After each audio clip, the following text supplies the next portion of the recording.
Hi guys, today I'd like to talk about my project called Blockchain Powered Data Marketplace. It's a marketplace where sellers can sell valuable data and buyers can directly acquire this data for a very small convenience fee. I basically want to kill the middleman who is taking money from both the buyer's side and the seller's side. The blockchain is mainly used because of its three main properties. It provides decentralization, where there's no client server model and there's no central authority that provides a service. It provides immutability, meaning that it's tamper proof, such that when a new block is inserted into the blockchain, it cannot be changed or altered with.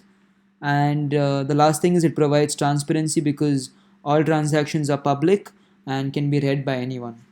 We use a token currency system for all users that want to interact in this data marketplace.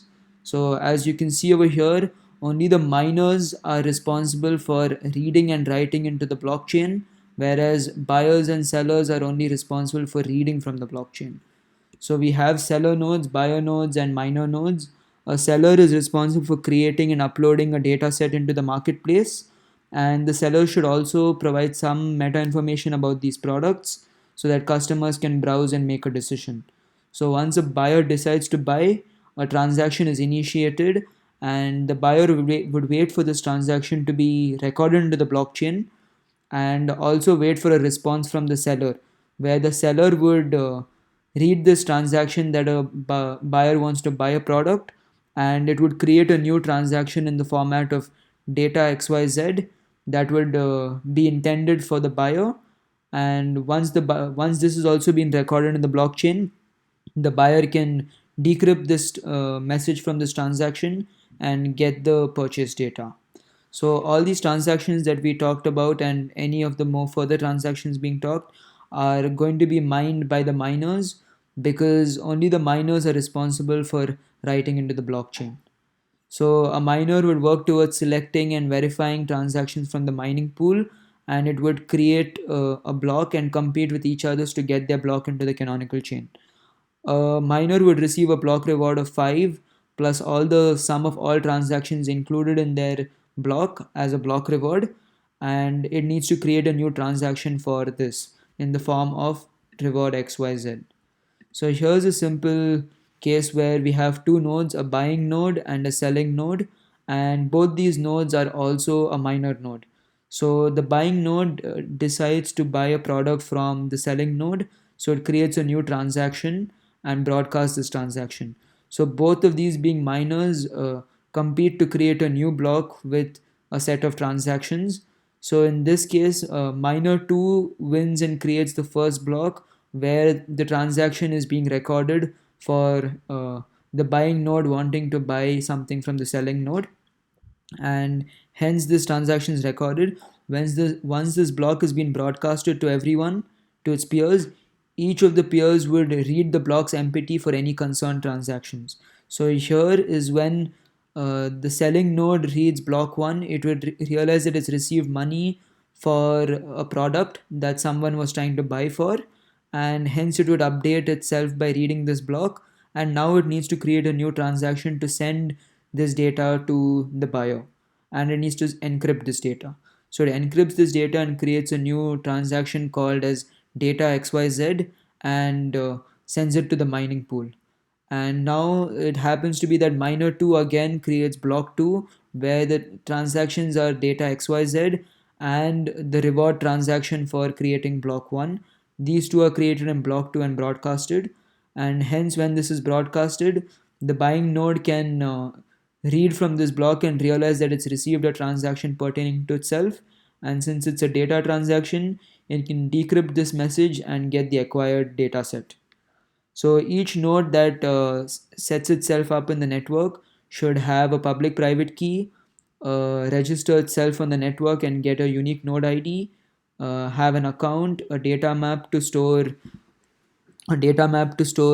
set of all products being sold by a certain public key, a public key map to get account balance uh, of a certain account, peer map to know all its peers and to interact with all its peers, a mining pool, and a blockchain to interact with the blockchain. The front end can be hosted by any of these node types, and doing so, no node is responsible for servicing any incoming requests, hence making it fault tolerant. I will briefly talk about the functionalities before I go on to my live demonstration. So, in order to buy a product would have certain things like product ID, the time it was created, meta information about this product, the seller's public key, the price of this product, and signature. The signature is very important because anybody who receives this product must verify that this was the intended seller who has created this product data. And in transactions, we have sender's public key, receiver's public key, the transaction ID, the sender's signature, sale price, transaction fee, which is dynamically calculated based on the size of the transaction, and product meta. So, we had briefly talked about the three types of transactions where you have a regular transaction, a reward transaction, and a data transaction. And all these transactions need to be signed by the creator and then broadcasted. And in your mining pool you have all your set of unconfirmed transactions in your mining pool and confirmed transactions in the MPT for which you're going to create a block. And each node would receive heartbeats of empty heartbeat, which is used to update the peer map, a block heartbeat where you'd receive a block with an MPT, so you need to update your own mining pool by removing the list of transactions which are present, and update the accounts balance based on credit debit transactions, and also update account history.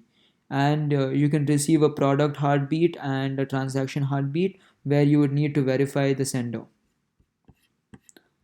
And an account would have public key, its own public key, its balance, the set of outgoing transactions, which is basically all the products that it's purchased from other nodes.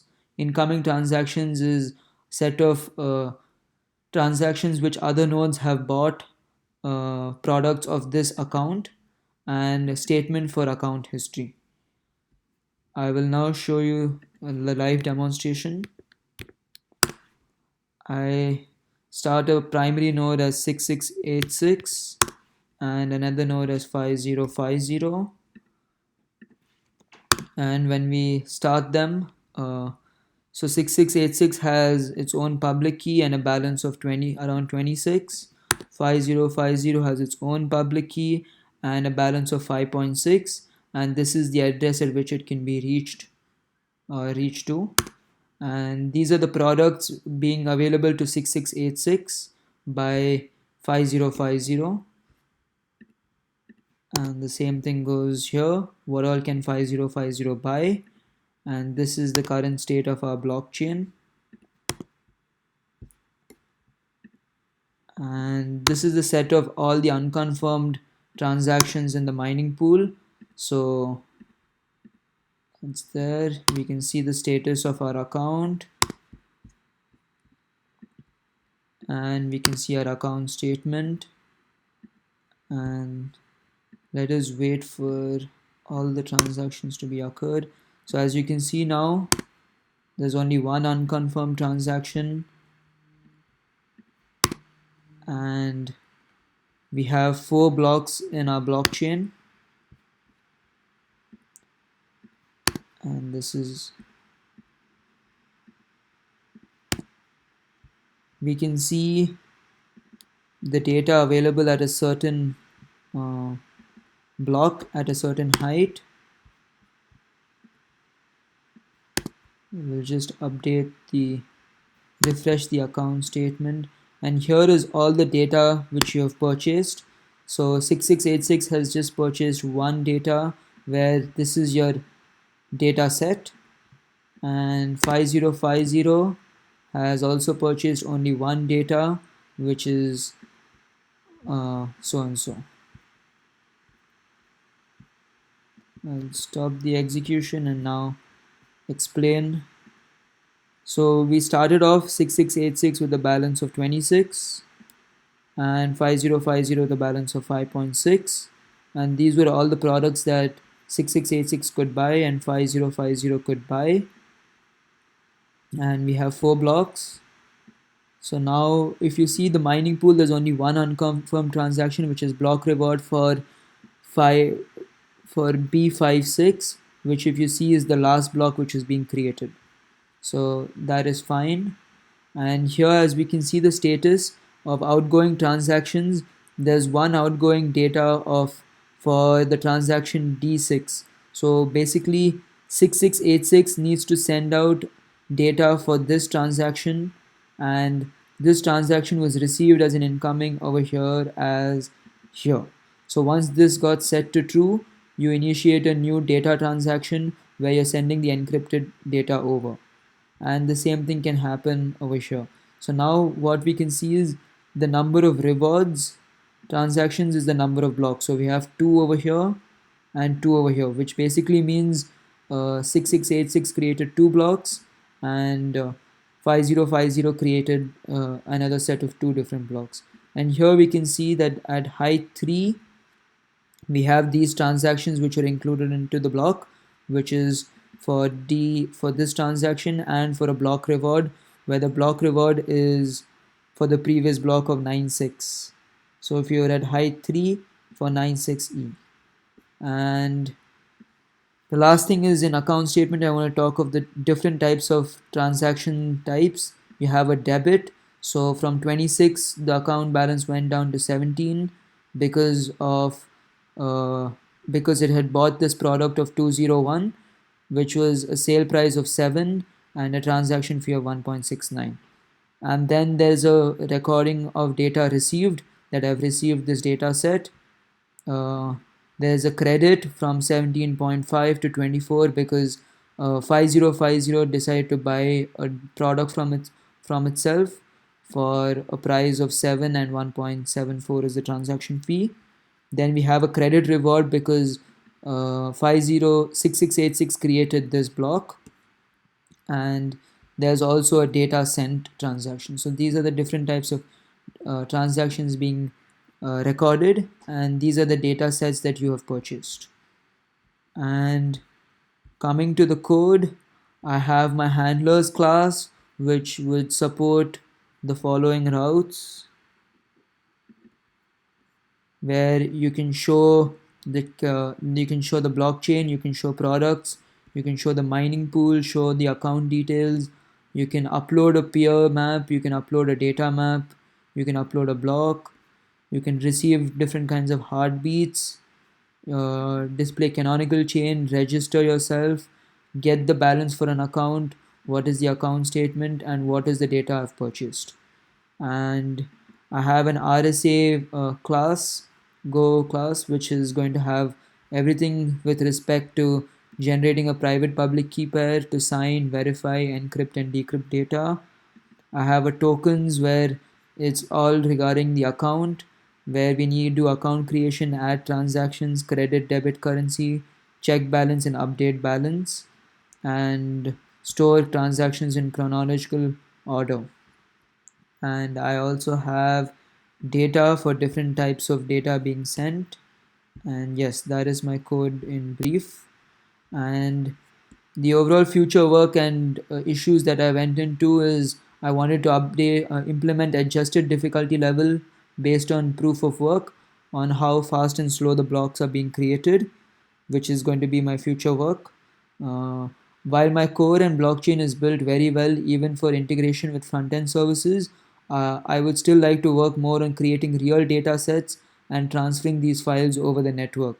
Right now, my application supports only sending random strings as form of data, where I'd actually promised to send data sets over the network.